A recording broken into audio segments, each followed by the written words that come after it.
एक बार एक रेगिस्तान में, जहाँ कोई जीवन नहीं बच सकता था, एक चमत्कार हुआ। वहाँ खिला एक सुंदर और मंत्रमुग्ध कर देने वाला गुलाब। ये एक छोटी सी कली थी जो एक फूल में खिल रही थी। अभी तक उसकी सारी पंखुड़ियां आनी थी। ये एक बहुत ही सुंदर चीज थी जो किसी ने कभी नहीं देखी थी। बिल्कुल गुलाब के साथ वहां खिले थे दो कैक्टस। उनके नाम थे टोनी और मैक्स। टोनी एक बौना कैक्टस था और मैक्स एक लंबा। उनकी अपनी ही अनोखी शक्ल थी और वो बहुत खुश थे कि उनके बीच एक गुलाब खिला है। क्या ये जादू नहीं है? हमारे बीच एक गुलाब खिला है। गुलाब। बिल्कुल सही कहा तुमने टोनी। एक मिनट, हम इसका नाम बेला रख देते हैं। सबसे सुंदर फूल बेला। ये तो बहुत शानदार नाम है, बेला। और उस खूबसूरत फूल का नाम रखा गया बेला। बेला कोई आम गुलाब नहीं थी और ये दोनों कैक्टस भली भांति जानते थे। वो आम फूलों के मुकाबले बहुत धीरे धीरे बढ़ रही थी। टोनी और मैक्स बहुत खुश थे। उन्हें ऐसा लगता था कि वो एक बहुत लंबे अरसे तक वहां रहने वाली है। एक बच्चे के रूप में बेला एक बहुत ही शरारती बच्ची थी। वो मैक्स को चुटकी काटती और टोनी पर इल्जाम लगाती। अब तुम छोड़ो भी टोनी, ये ट्रिक बहुत पुरानी हो चुकी है। किस ट्रिक के बारे में बात कर रहे हो तुम मैक्स? अच्छा, तुम्हें लगता है कि जो मैं अपने अंदर पानी बचाकर रखता हूँ और उसे पी लेता हूँ, वो कोई ट्रिक है? नहीं, ये तो मेरे जीने के लिए जरूरी है। तुम मुझे चुटकी काटना बंद करो। कैक्टस घंटों इस पर बहस करते रहे, पर कोई भी उस नन्ही मासूम गुलाब पर दोष नहीं लगाता। कैक्टस होने की वजह से टोनी और मैक्स काफी पानी जमा कर सकते थे। वो दोनों अपना पानी बेला को देते और उसे स्वस्थ रहने में मदद करते। वे दोनों बेला से बहुत प्रेम करते थे और इसलिए उन्होंने उसे कभी नहीं बताया कि अगर वो पर्याप्त पानी नहीं पिएगी तो वो मर जाएगी। महीनों गुजर गए और बेला काफी बड़ी हो गई थी। वो धरती पर सबसे खूबसूरत फूल की तरह खिली। उसकी पंखुड़ियों पर परतें दर परतें थीं और उसका रंग सुर्ख लाल था। उसकी जड़ें रेत के नीचे फैलती गईं और उसे सतह पर मजबूती से जकड़े रखा। कुछ भी नहीं बदला, उसे अपने दोनों दोस्तों से प्रेम था।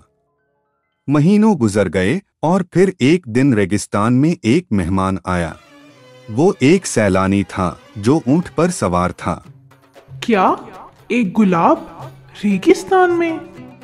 ये बहुत ही जादू भरा और सुंदर दृश्य है जो मैंने आज तक कभी नहीं देखा। सैलानी नजदीक गया और उसने फूल की जांच की। फिर उसने एक पानी का प्याला लिया और उसे बेला के सामने रखा। तुम बहुत ही प्यासी होगी नन्ही सी फूल। एक मिनट, मैं अपना छोटा सा स्प्रे ढूंढ लेता हूँ। समय आ गया है तुम्हें नहलाने का। पर बेला नहीं सुन रही थी। वो उसे देखकर मुग्ध हो रही थी जो उसने पानी के प्याले में देखा। वाओ, मैं सबसे खूबसूरत फूल हूँ। यकीनन। उस सदी हुई मुद्रा को तो देखो। ये चमकता लाल रंग, घनी पंखुड़ियाँ। मैं बहुत शानदार दिखती हूँ। इस पूरा समय मैं सोच रही थी कि मैं टोनी और मैक्स की तरह भद्दी दिखती हूँ। मैंने सोचा था कि मुझे उनकी जरूरत है, पर नहीं, उन्हें मेरी जरूरत है।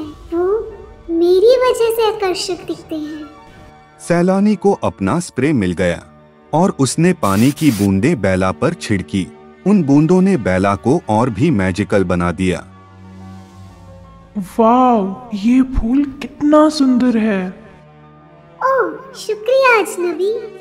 मुझे यकीन है कि मुझे बहुत अच्छा इनाम मिलेगा अगर मैं इस फूल को अपने साथ ले जाऊं। तुम्हें शहर देखना अच्छा लगेगा ना, तुम नन्ही सी फूल। शहर? बेशक, मुझे शहर देखना बहुत अच्छा लगेगा। ये तुम्हारे तने पर घाव कैसा है? हाँ, ये जरूर इन कैक्टसों की वजह से होगा। तुम्हें हक है एक बाग में रहने का, सुरक्षित, ताकि हर कोई आके तुम्हें देख सके कि तुम कितनी खूबसूरत हो।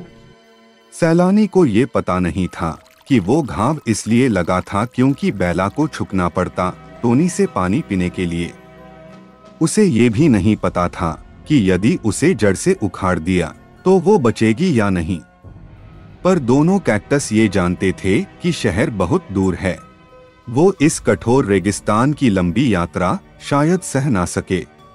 जब सैलानी गुलाब की जड़ उखाड़ने करीब आया, उन्होंने उसे जख्म दिया। तुम्हारी हिम्मत कैसे हुई, तुम मूर्ख कैक्टस? दर्द और गुस्से में सैलानी ने मैक्स को घायल करने की कोशिश की, पर कैक्टस होते हुए उसे कोई भी नुकसान नहीं हुआ। अब बताओ, कौन मूर्ख है, तुम इंसान कहीं के? इसके बजाय कांटों के कारण सैलानी और ज्यादा जख्मी हो गया। सैलानी उदास होकर अपने ऊंट पर बैठकर चला गया। टोनी और मैक्स दोनों दिल खोलकर हंसे, पर बेला बिल्कुल भी नहीं हंसी। तुम दोनों की हिम्मत कैसे हुई? तुम दोनों मुझसे इतनी ईर्ष्या क्यों करते हो? ईर्ष्या? बेला, तुम समझ क्यों नहीं पा रही हो? वो तुम्हारी कोई देखभाल नहीं करने वाला था। वो सिर्फ अपने फायदे के लिए तुम्हें शहर लेकर जाना चाहता था। तुम कौन होते हो ये फैसला करने वाले कि मेरे लिए क्या गलत है और क्या सही? तुम दोनों बदसूरत कैक्टस हो और मैं इस धरती का सबसे सुंदर फूल हूँ। तुमने सुना नहीं? मुझे एक सुरक्षित बाग की जरूरत है ताकि लोग मुझे आकर देख सके। बेला, इतना अभिमान भी अच्छा नहीं होता है। पर बेला सुन नहीं रही थी। वो सिर्फ शिकायत करती रही और दोनों कैक्टसों को अपमानित करती रही। उसने कसम खाई कि वो टोनी से पानी पीने के लिए कभी नहीं झुकेगी। सचमुच? तुम कभी अब हमसे पानी नहीं पियोगे? ठीक है टोनी, हमने अब इसके लिए बहुत कर लिया। अब इसे अपना काम खुद करने दो। दोनों कैक्टसों ने अपना दिल कठोर कर लिया और बेला से बात करनी बंद कर दी। पहले कुछ दिनों तक बेला बहुत खुश थी। उसकी जड़ों से पानी इस्तेमाल हो रहा था उसे तरोताजा रखने के लिए। उसने दोनों ही कैक्टसों की तरफ देखा भी नहीं और हमेशा अपना सर ऊपर उठाए रखा। पर एक सप्ताह बाद वो कमजोर महसूस करने लगी। उसने अभी भी सीधे खड़े रहने की कोशिश की।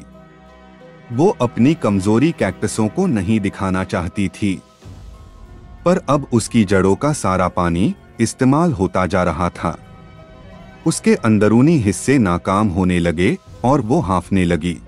बेला, प्लीज पानी पी लो, तुम फिर भी सबसे सुंदर फूल ही रहोगी। नहीं, मैं नहीं झुकूंगी, कभी नहीं। एक और दिन गुजर गया और बेला अब पूरी तरह झुक गई थी। हाँ, मेरे साथ क्या हो रहा है? बेला, अभिमान छोड़ दो, थोड़ा सा पानी पी लो। तुम अभी भी मेरी मदद करना चाहते हो? मैं झुकना नहीं चाहती थी, पर कुदरत ने मुझे मजबूर कर दिया। मैंने अपनी गलती समझ ली है। 1 मिनट और जाया किए बगैर टोनी और मैक्स ने बेला पर पानी बरसा दिया। कुछ समय लगा, पर अंत में बेला फिर से अपनी जड़ों पर खड़ी हो गई। तीनों पौधे फिर से खुश थे। बेला अपनी गलती समझ गई थी कि अभिमान एक बहुत ही महंगा एहसास है। यदि तुम अपने पर बहुत अभिमान करते हो तो तैयार रहो उसकी बहुत भारी कीमत चुकाने के लिए।